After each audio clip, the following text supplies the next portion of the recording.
Ben, gars, vraiment beaucoup. C'est quoi ça, ce son-là? Oh, regarde le beau petit Bambi! Ben, voyons! Je suis un chevreuil. Bon. Ben oui, c'est la chronique « Oh, regarde le beau petit Bambi ». Parce qu'il y a un gros débat cette semaine autour des chevreuils de Longueuil. Et je ne parle pas de l'équipe de hockey Pee-Wee, je parle des vrais chevreuils. Ah. Je résume pour ceux qui étaient trop occupés à suivre la conférence de presse qui annonçait une conférence de presse sur la refonte de la loi 101. Ben, la ville de Longueuil a annoncé qu'elle allait abattre 15 des 32 cerfs de Virginie qui vivent dans le parc Michel-Chartrand. Ils prévoyaient donner la viande aux nécessiteux de Longueuil. Et vous savez quelle pièce de viande de cerf ils préfèrent à Longueuil? Non? La longe? La Coupe Longueuil. En 2019, 54 000... Jean-Sébastien qui répond « La longe. » La longe, le filet mignon. En 2019, 54 252 chevreuils ont été tués par des chasseurs au Québec, mais l'avocate Anne-France Goldwater a menacé de poursuivre la ville qui voulait abattre ces 15-là. Alors, ils ont reculé. En gros, c'est ça l'histoire. Mais qu'est-ce qu'elle a dit, Mme Goldwater, qui a fait peur à la mairesse de Longueuil? On a entamé une requête contre la Ville et contre le gouvernement du Québec. Mais je vous rappelle que le dernier maire qui m'a contredit sur les droits des animaux, le maire Coder, où est-il? Mais voyons. Est-ce qu'il est toujours à la mairie? Si tu veux pas finir comme Coder, tue pas mes chevreuils. On se rappelle qu'elle avait combattu l'interdiction des pitbulls, hein, ces toutes mignonnes machines à tuer, et que ça avait été un enjeu de la dernière campagne électorale à Montréal. Bon, pour les chevreuils, les scientifiques, les biologistes s'accordent pour dire que ces animaux sont une nuisance pour l'écosystème local de ce parc-là, sauf que Mme Goldwater aussi est une experte. Néanmoins, moi, non scientifique, j'ai lu assez d'études scientifiques pour savoir que c'est extrêmement facile de mettre des conditions gagnantes pour qu'aucun animal ne meure. Bravo. Alors, je crois avec égard que ces experts étaient un petit peu mal renseignés. Oui, elle a fait ses recherches de pourquoi se fier sur les biologistes quand on a une avocate. Elle préconise la contraception, elle, pour les biches. Et non, ça ne veut pas dire d'installer des distributrices de condoms dans le parc ou de leur offrir des agendas de menstruation, Jean-Sébastien. Ça veut dire de leur donner un petit produit qui va les rendre infertiles pendant quelques années. De l'autre côté, par contre, on a Mario Dumont qui, lui, pense qu'on fait plus attention aux chevreuils qu'aux humains.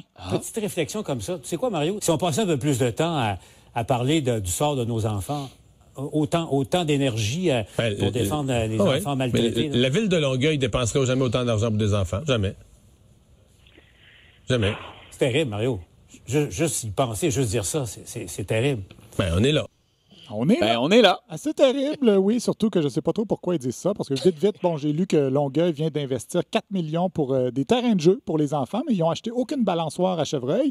Parce que la mairesse de Longueuil, elle, a reçu des menaces d'amis des animaux, et Benoît Dutrisac et Mario Dumont ont spéculé à ce sujet-là à Cube Radio. Je viens d'apprendre l'identité du type qui a menacé la mairesse de Longueuil. Ça serait un certain Dr. Doolittle. Ah ben bien joué. Il parle le chevreuil couramment. Oui, c'est ça. Ben, là, c'est plus rien de rare. C'est plus rien de rare, là. Maintenant, c'est par millions que les gens parlent aux animaux, là. Les gens, Oui, c'est vrai. regarde, tous les gens qui se sont opposés au calèche dans le centre-ville, là, ils parlaient aux chevaux. Les chevaux leur avaient confié le stress, ils aimaient pas ça, etc. Moi, j'ai l'impression que les chevaux sont bien heureux, là. Tu sais, qu'est-ce que tu veux? Plutôt qu'être enfermé dans une crèche ou de se faire abattre, là, de se promener dans le Vieux-Montréal. Ah, ça doit faire longtemps qu'il n'est pas allé se promener dans le Vieux-Montréal pour dire ça. C'est plus ce que c'était, le Vieux-Montréal. Non! Je remarque quand même qu'on oppose ici deux visions. Les animalistes qui pensent savoir ce que les animaux ressentent et Mario Dumont qui pense savoir ce que les animaux ressentent. Je viserais probablement entre les deux pour avoir un portrait juste. Mais sinon, Stéphane Dupont du FM 93, lui, avait un beau témoignage à faire, lui aussi, en matière de chevreuil. Hey, ça, là, vous autres, vous n'avez pas tant connu ça. Moi, j'ai travaillé un peu à la radio à Beauce, puis dans les années 2000, puis c'était tout qu'un débat. Il y avait un ravage de chevreuil entre Saint-Joseph et Beauceville. Puis là, voyons, ça sert à rien dans la vie, ça. Les environnementalistes. Les environnementalistes, ils voulaient pas, eux autres, que l'autoroute passe dans le ravage de chevreuil. Vous devriez voir le détour que l'autoroute a fait, chose. Faudrait peut-être se calmer, là, tu sais, sur le chevreuil. Calmons-nous sur le chevreuil. Bon, justement, les environnementalistes qui servent à rien, ils veulent qu'on brise pas les milieux de vie naturels des chevreuils pour pas qu'ils se ramassent dans le parc Michel-Chartrand de Longueuil ou qu'on brise pas les milieux naturels des pangolins pour pas qu'ils se ramassent dans un marché de Wuhan. Parce qu'il y a des risques à déplacer des populations dans les parcs urbains. On sait que ça a failli coûter la carrière de Joël Legendre de se ramasser dans un parc. Franchement, ça va. Voyons! On dirait qu'il veut se battre. je dirais pas non. Reste que Anne-France Goldwater... Vous, comme il est agressif.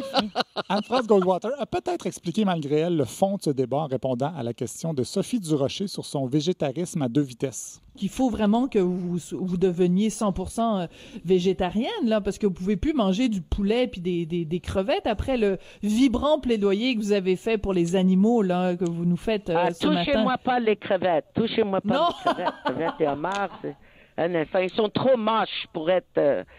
ce ne sont pas des mammifères. Oui, tout est dans cette phrase. Les crevettes, c'est correct de les tuer parce que c'est moche, contrairement aux chevreuils. Tenez-vous-le pour dire, le règne animal, c'est comme occupation double. Les plus moches sont éliminés en premier. Ben là, il va loin. Merci, Olivier.